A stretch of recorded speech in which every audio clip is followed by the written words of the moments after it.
শ্রাবণের শনিবারে করা এই কাজগুলি বক্রী শনির কুপ্রভাব থেকে দেবে মুক্তি।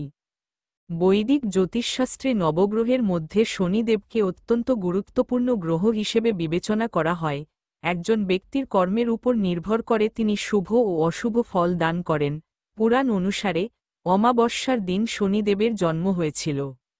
শনিদেবকে খুশি করার জন্য শ্রী হনুমানের পুজো করুন, বিশেষ করে শ্রাবণ মাসে।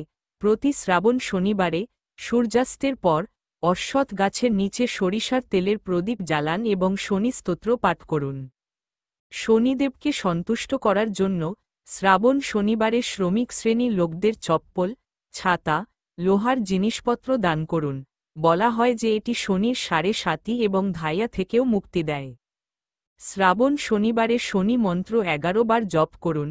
এরপর একটি পাত্রে তেল নিন এবং তাতে আপনার প্রতিফলন দেখুন এবং তা দান করুন। বলা হয় যে এই প্রতিকার জীবনে অগ্রগতির পথ খুলে দেয়।